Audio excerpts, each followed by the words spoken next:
Good afternoon, WTU. As I promised earlier and I hoped, I'm your founder, Phil Monk. This is Robert Jappie, the solicitor from Turner Garrett, who was willing to represent WTU in the challenge that we're hoping to put together. He's come to visit me in Campaign Corner today to save me having to travel down to London, which has saved WTU and me pain and money, which is brilliant news. So we've had a couple of hours chat now, would you say? Yeah, no, it's been a productive afternoon. Yeah. I thought we'd just introduce you so you could meet Robert for yourselves, because your crowd justice fundraising has paid for Robert and for his team to help us. So I wanted to bring him to you into your homes. Let's just should we recap with where we left off? Before we continue, I'm not mentioning the name of the barrister. Understood. So if we could just omit the barrister's name. Sure. So if we could just recap what the barrister asked us to do when we last met. Yeah, so first of all, it's nice to meet everybody. Happy to be here with Phil, so thank you for having me at your home again. And yeah, so we've been reviewing the barrister's advice, and there were 3 specific tasks which the barrister gave us. We'd forgotten a third one, but we managed to cover it quite well today. So the first was case studies, and I think Phil has been working hard with his survey, and so thank you to everyone who did complete a survey. And thank you to the 2 people. I had much support with my web from Paul Sperry and Monica Smith. She helped with this survey itself, so I'll say a big shout out to them. It wasn't all Phil, basically. No, I had a lot of support for that, so thank you to them. I saw the results and it looked really impressive, so I assumed you didn't do it by yourself, because it was very good. Certainly, is it still open, the survey, for people? No, it closed on the 1st. Okay. I mean, we could technically open it again. We could even leave it open, ongoing, continuously as a continual exercise in gathering the statistical data. It's only closed because we chose to close it. So, well, look, you know, theoretically it could be open, it could be left open. But at the minute, yeah, it's closed. I'm very happy with what I've seen, so I think you've done really well, Phil, and the 2 people that have helped you. So that has covered Part A completely, in terms of the case studies and the information from WTU members that the barrister wanted. Part B was the scientific and expert evidence, and we've had a good discussion about that. We've had a really good submission from Mike Barnes, which we've been going through today, which is really, really good. We've also had some very good expert submissions to cover other aspects of the WTU's aims, like the spiritual side of things, the religious side of things, that sort of that, and the nutritional as well. The nutritional as well from Ethan Russo, so that's really helpful as well. We've got 2 more I think we want to chase up. We're hoping David Nutt is going to make a contribution, and then you've mentioned a couple of other names you'd like to put forward. Just chase those so up. Hopefully we will be in a position soon to satisfy Part B.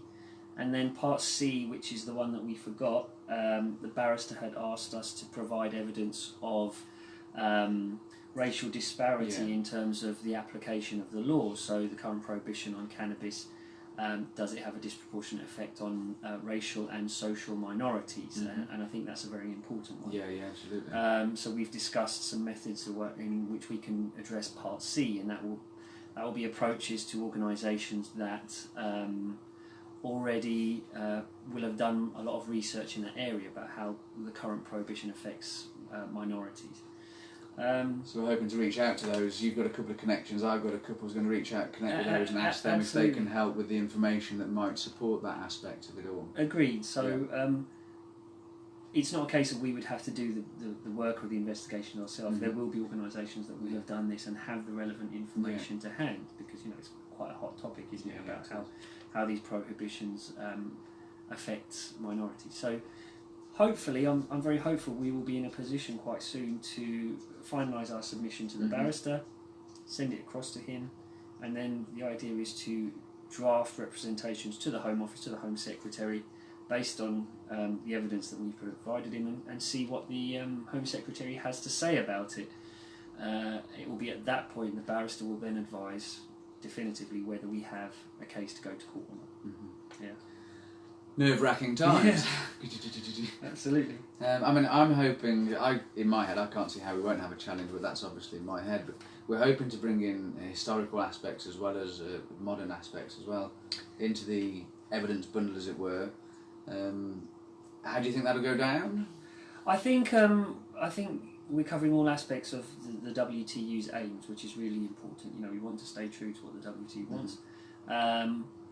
My view is the case studies and will be first class because of the work that you've done with the survey, and we've got a stellar lineup in terms of our expert evidence. You know, people like Mike Barnes and David Nutt are well respected within the sector, and they really know what they're talking about. So if you have reputable experts like that supporting our aims as well, then that's compelling. That's quite powerful. So I'm hopeful that the barrister will be happy. I keep going to say his name. Yeah, you can't say that. I'm hopeful the barrister will be happy and will be able to draft some very powerful representations to the Home Secretary.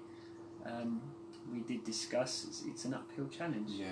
You can't fight City Hall, but on this occasion, I think we are entirely in the right. So if the government was going to listen to any particular submissions on an issue, it would be this one, I would hope. That's reassuring. I've been told many times actually I make a convincing and compelling case. You do. So let's hope when it's all put together into one piece cohesively, with everybody else's support as well, it will be thoroughly convincing. Agreed. You know, and the barrister went through the previous case history with us in the conference, and all of the sort of knockbacks that this type of challenge has had in the past, but a lot has happened in the last 5-10 years, particularly in cannabis.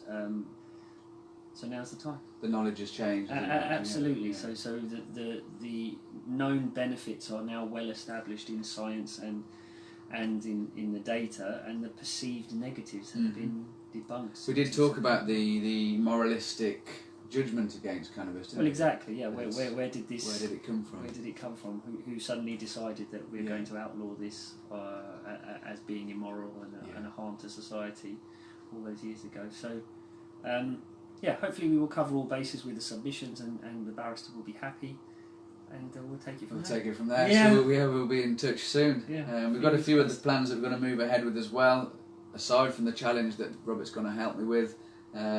Liaising with my local constabulary and things like that. So we'll talk more about that in more time once we've got all those plans firmly in place. You have to get off for a train now back to London, do you know? Absolutely. Heading back to the office to start work. Thank you, Robert. On the next steps. No, thank you. Thank you for having me here. No, thank you for everything you do. Nice to see everybody. Okay, everyone, take care. We'll be updated soon. Keep well.